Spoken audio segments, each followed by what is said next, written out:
Di pertemuan hari ini kita akan membahas mengenai sintesis protein. Sebetulnya apa sih sintesis protein itu? Nah, sintesis protein adalah suatu proses pembentukan protein atau suatu proses pembentukan asam amino yang merupakan molekul kecil dari protein. Nah, kenapa ada hubungan dengan yang namanya pendeskripsian suatu DNA? Iya, jadi ketika si DNA atau kode genetik tersebut belum menjadi sesuatu atau hanya dalam bentuk kode genetik, dia tidak akan jadi apa-apa. Dia harus dibentuk dulu menjadi sintesis protein, baru si DNA itu akan menghasilkan suatu sifat yang dikenal dengan proses sintesis protein. Adapun proses sintesis protein ini terjadinya dalam ribosom, tapi untuk proses awalnya itu terjadi dalam inti, dan tahapannya ada dua macam. Yang pertama transkripsi dan yang kedua translasi. Nah, sekarang kita akan bahas yang namanya transkripsi. Apa itu transkripsi? Nah, transkripsi adalah suatu proses pembentukan yang namanya mRNA atau RNA-D atau RNA duta, atau orang sering mengatakan RNA messenger dari DNA. Nah, adapun proses ini terjadi dalam inti. Nah, seperti apa prosesnya? Nah, ini dia. Itu transkripsi. Transkripsi terjadi di dalam nukleus. Ada 3 tahapan yang terjadi dalam transkripsi, yaitu inisiasi, elongasi, dan terminasi.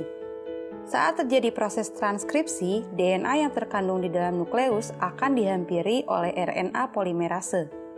Inisiasi terjadi saat RNA polimerase melekat pada daerah promotor gen.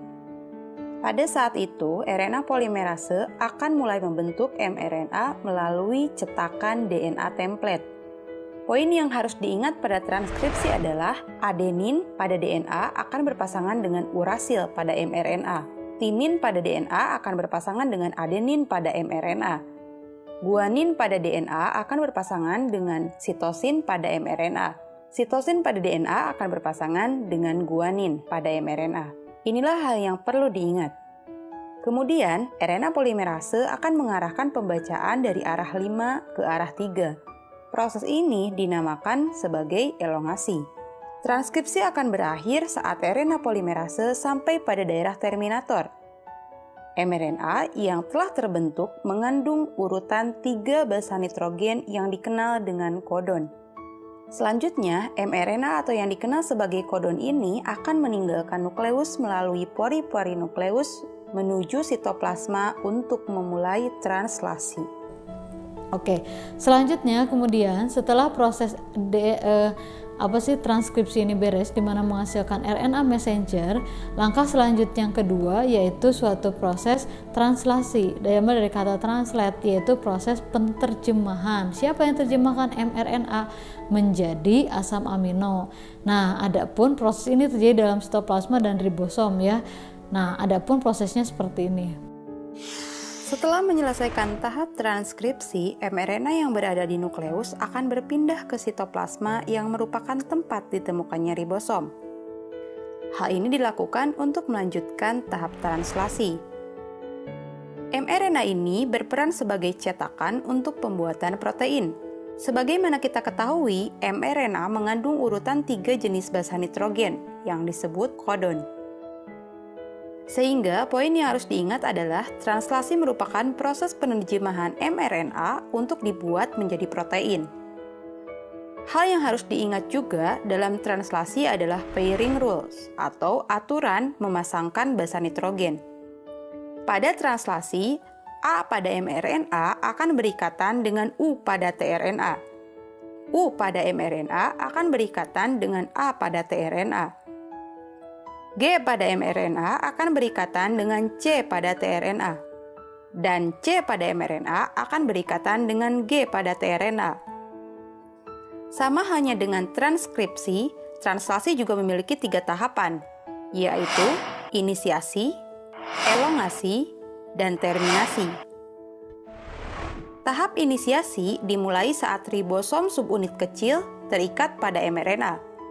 Ribosom subunit kecil ini akan bergerak dari arah 5 ke arah 3. Ketika sudah menemukan kodon AUG, tRNA yang membawa asam amino metionin dan antikodon UAC akan melekat pada mRNA.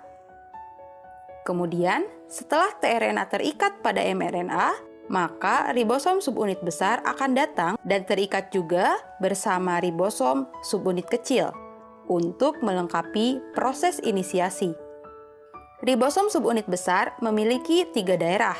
Daerah A atau aseptor site, daerah P atau peptidyl site, dan daerah E atau exit site. Saat terjadi proses elongasi, asam amino yang lain akan dibawa pada rantai mRNA oleh RNA transfer dengan membawa antikodon. Untuk dapat mengetahui jenis asam amino apa yang mengkode kodon, maka dapat dilihat pada tabel triplet kodon. Misal, jika pada mRNA kodon AUG, maka asam amino yang terbentuk adalah metionin. Begitupun seterusnya. Selanjutnya, asam amino yang baru ini akan memasuki daerah A. Lalu, ikatan peptida akan terbentuk di antara kedua asam amino pada daerah P. Saat itu, ribosom akan berpindah ke triplet kodon lain yang ada di mRNA. Sehingga, tRNA yang sudah melepaskan asam aminonya akan berada di daerah E dan bersiap untuk keluar. Kemudian daerah A bersiap untuk ditempati tRNA yang baru. Siklus ini akan terus berulang sampai pada tahap terminasi. Terminasi terjadi ketika salah satu dari 3 stop kodon berada di daerah A. Kodon ini dikenali oleh protein yang dikenal sebagai release factor. Saat release faktor memasuki daerah A, secara otomatis polipeptida akan rilis dari ribosom. Dan ribosom pun akan terpisah dan bersiap untuk melakukan translasi yang baru. Nah, polipeptida inilah yang dikenal sebagai protein. Ya, oke. Nah, setelah kalian mengetahui prosesnya sendiri, nah itulah hasil akhirnya. Nah, di mana untuk membentuk asam amino sendiri, ini ada kodenya ya, ada tabelnya seperti ini nih. Jadi kalian gak usah menghafalkan, yaitu kalian tinggal baca tabelnya aja. Karena biasanya di ujian juga suka ada tabelnya ya kalau misalnya ini. Nah, jadi itu. Nah, setelah terbentuk asam amino ini, maka si asam amino akan diuntai sampai terbentuklah suatu sifat. Oke.